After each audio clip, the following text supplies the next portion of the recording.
एक कॉन्सेप्ट है हमारा, कुछ बच्चों के डाउट्स थे, आइए उस डाउट्स पे डिस्कशन कर लेते हैं हम लोग। डाउट्स था क्या, बच्चे को क्रॉस और डॉट मैग्नेटिक फील्ड लाइंस ये नहीं समझ में आ रहा है, डॉट और cross sir magnetic field lines है क्या। तो आइए मैं आपको डॉट और क्रॉस मैग्नेटिक फील्ड लाइंस के बारे में बात करता हूं, ठीक है। चलिए देखिए, सपोज ये करंट कैरिंग वायर है, ठीक है। इसमें करंट जो है दोस्तों वो सामने की तरफ फ्लो कर रहा है। आप वायर को ऐसे भी दिखा सकते हैं, आप वायर को ऐसे भी दिखा सकते हैं। अगर नीचे से ऊपर अपवर्ड डायरेक्शन में करंट फ्लो कर सकता है। अगर आप ऐसे दिखा रहे हैं तो सपोज करंट इधर भी फ्लो कर सकता है और मेरी तरफ भी फ्लो कर सकता है, ठीक है दोस्तों। अब सवाल है, आइए, आपको मैंने पहले भी बता रखा है, एनिमेशन में भी मैंने दिखाया है कि स्ट्रेट वायर के चारों तरफ magnetic field lines concentric circles होते हैं। अब जो कंसेंट्रिक सर्कल्स होते हैं दोस्तों, इसके दो डायरेक्शन हो सकते हैं, या तो क्लॉकवाइज या एंटी क्लॉकवाइज हो सकता है, ठीक है।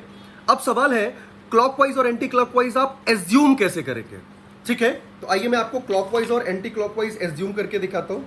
सपोज ये करंट कैरिंग वायर है, इस पे करंट जो है वो सामने की तरफ फ्लो कर रहा है। तो मैंने कहा था थंब को करंट के डायरेक्शन में प्लेस करो और इस वायर को पकड़ो।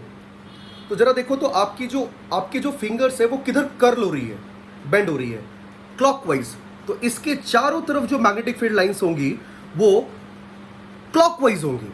अब थोड़ा ध्यान से सुनना, अगर मैं इसे प्लेन ऑफ पेपर लेता हूं दोस्तों, मैं इसे प्लेन ऑफ पेपर ले रहा हूं, तो एक बात बताओ, मैग्नेटिक फील्ड लाइंस अगर ये प्लेन कंसीडर कर रहा हूं मैं, तो यहां जो मैग्नेटिक फील्ड लाइंस है वो मैग्नेटिक फील्ड लाइंस इस प्लेन में एंटर कर रही है, क्योंकि अगर मैग्नेटिक फील्ड लाइंस ऐसे जा रही है, ऐसे जा रही है, तो इस प्लेन में मैग्नेटिक फील्ड लाइंस एंटर करेगी और इस प्लेन से बाहर निकलेगी। तो क्रॉस का मतलब दोस्तों यही है, क्रॉस का मतलब यही है कि मैग्नेटिक फील्ड लाइंस एंटर कर रही है इस प्लेन में और इस प्लेन से बाहर निकली है। तभी आप मैग्नेटिक फील्ड लाइंस इस करंट कैरिंग वायर की इस तरफ दिखाते हैं तो आप कहते हैं क्रॉस, इस तरफ करते हो तो डॉट ऊपर की तरफ।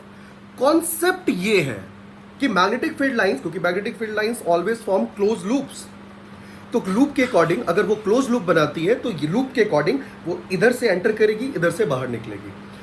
ये कॉन्सेप्ट है दोस्तों डॉट और क्रॉस का। क्लियर है? तो ये कॉन्सेप्ट भी काफी बच्चों के ये डाउट्स थे, ये भी मैंने आपको बता दिया। आई होप सो आपको दिख गया होगा।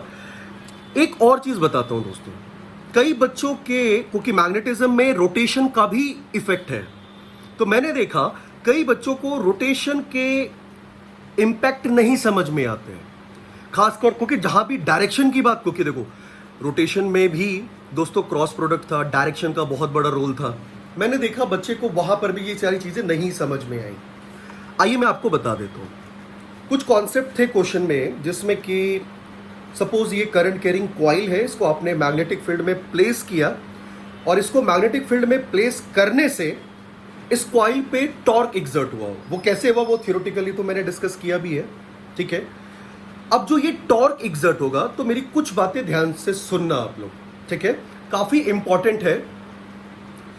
देखिए दोस्तों, अगर मैं आपको बोलूं कि कॉइल ऐसे रोटेट कर रहा है, कॉइल अपने वर्टिकल प्लेन में रोटेट कर रहा है ऐसे, तो आपको बताऊं एक्सिस ऑफ रोटेशन कौन होगा।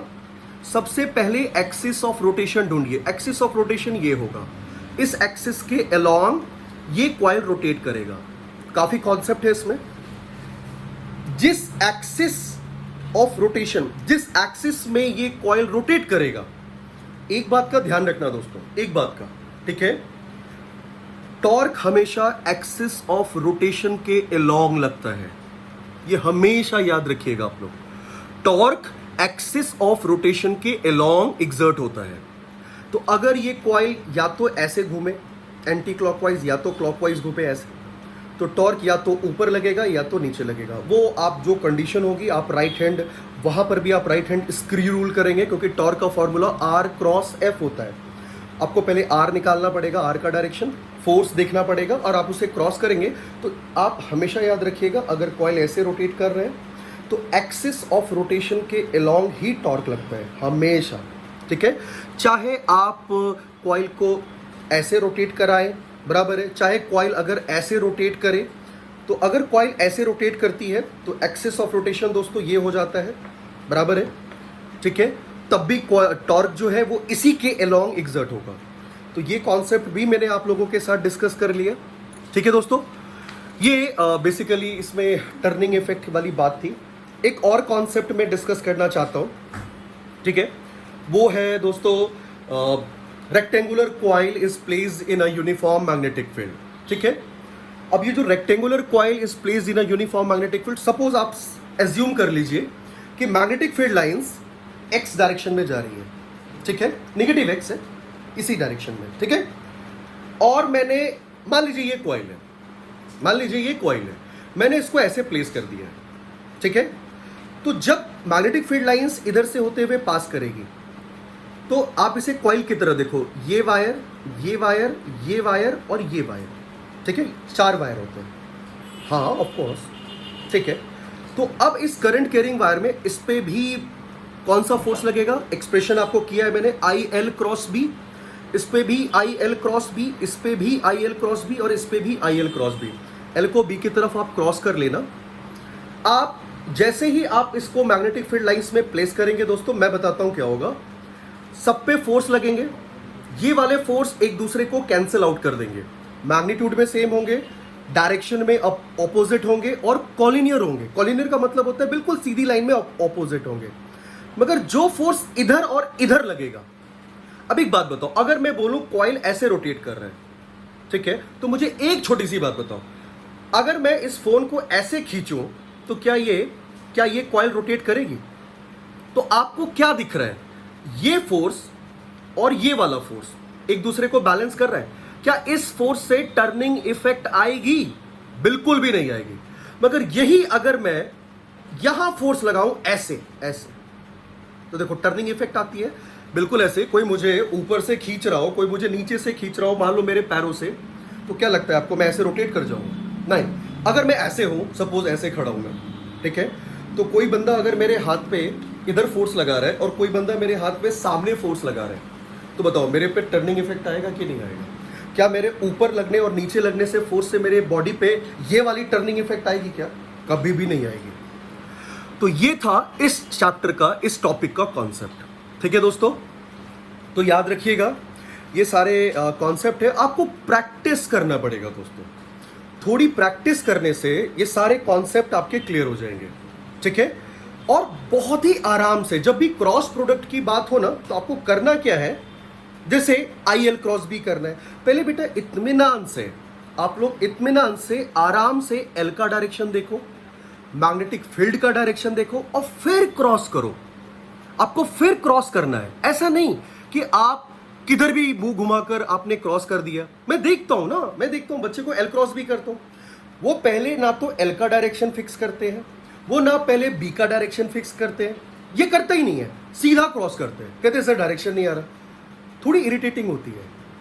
आप पहले अगर फोर्स निकाल रहे हैं आई एल क्रॉस बी से, तो प्लीज आपसे रिक्वेस्ट है, पहले आप दो वेक्टर को एडजस्ट कर लो। दोनों वेक्टर को एडजस्ट करने के बाद आप फोर्स का डायरेक्शन निकालिए। अगर आपको टॉर्क का डायरेक्शन निकालना है, तो आप सबसे पहले जैसे टॉर्क आपका m क्रॉस b आया दोस्तों, मैग्नेटिक मोमेंट है, तो मैग्नेटिक मोमेंट आपको बताया मैंने ना, थियोरेटिकली तो मैंने आपसे डिस्कस किया है। तो मैग्नेटिक मोमेंट में एरिया वेक्टर के हमेशा परपेंडिकुलर है। तो अगर कॉइल ऐसे प्लेस्ड है तो ये होगा मैग्नेटिक मोमेंट का डायरेक्शन, अगर ऐसे है तो इधर होगा, अगर ऐसे है नीचे की तरफ अगर मैं इसकी फेस कर रहा हूं तो ये है मैग्नेटिक मोमेंट का डायरेक्शन। अब टॉर्क आपने m cross b find out calculate किया, तो सबसे पहले आप मैग्नेटिक मोमेंट का डायरेक्शन देख लो, ठीक है। मैग्नेटिक मोमेंट का डायरेक्शन देखने के बाद आप मैग्नेटिक फील्ड की तरफ इसे क्रॉस कर दो, आपका डायरेक्शन टॉर्क का आ जाएगा। और याद रखिएगा टॉर्क एक्सिस ऑफ रोटेशन के अलोंग ही लगता है, ये बात हमेशा याद रखिएगा, ठीक है दोस्तों। बाकी अगर और भी कोई डाउट्स हैं आप भेजिए, मैं आपके डाउट्स क्लियर कर देता हूँ।